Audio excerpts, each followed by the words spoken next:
Bonjour à tous. Aujourd'hui, je voulais faire un petit vidéo sur un fruit exotique qui s'appelle la goyave. Présentement, j'ai une petite variété, mais les plus connues sont un peu plus grosses, à peu près grosses comme une pomme, mais c'est à peu près la même forme.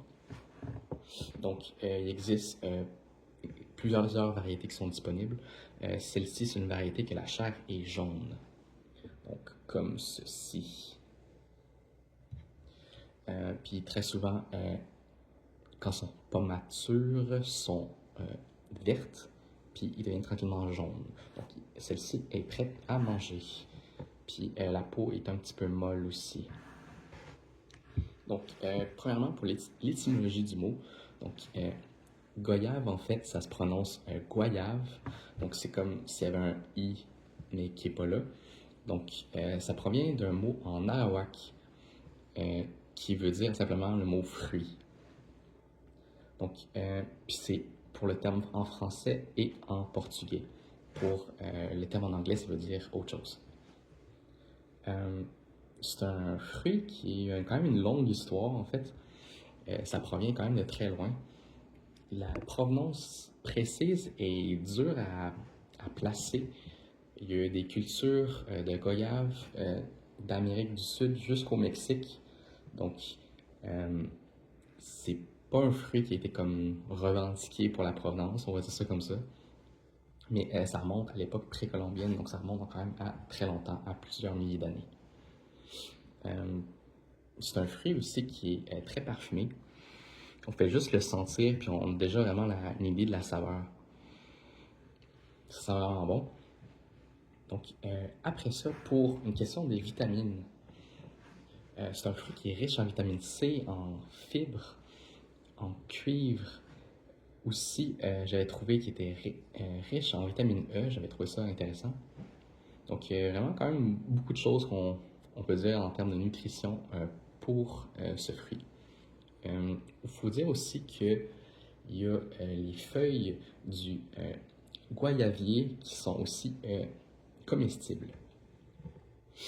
Ce fruit provient de la famille des myrtacées.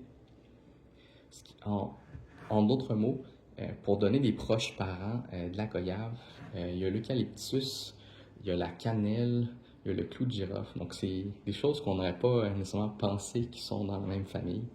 Donc, peut-être, ça peut faire des allergies comme croisées aussi.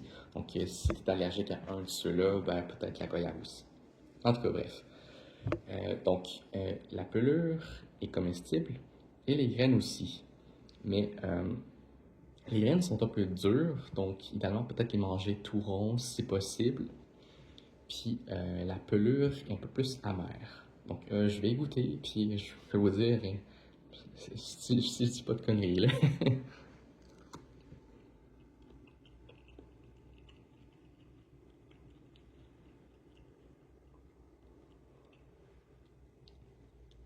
C'est vraiment bon. Il y a une saveur quand même douce, qui rappelle un peu à un agrume, mais un peu plus crémeuse, on va dire. Là, c'est sûr qu'avec la pelure, ça fait un peu plus amer en effet.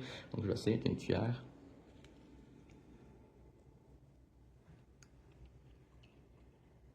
Ouais, c'est mieux comme ça.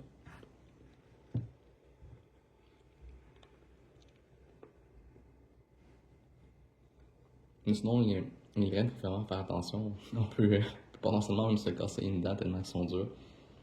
Mais vous avez le tout rond, il n'y a pas de problème avec ça. Mais sinon, il y a juste une petite acidité. Il y a un peu de sucre aussi. Mais c'est pas un fruit comme qui est très très sucré. En tout cas, cette variété-ci, celle ne l'est pas. De ce que je me rappelle, j'ai déjà mangé une variété rose, ça fallait un peu plus sucré, puis un peu plus de saveur que celle-là aussi. Donc je recommanderais peut-être plus les roses, mais en tout cas, il y a beaucoup de variétés, donc peut-être qu'il y a des blanches qui sont plus savoureuses que celle-ci. En tout cas, j'espère que vous avez aimé cette vidéo. N'hésitez pas à commenter, à le partager et bien sûr me donner un j'aime. Passez une belle journée.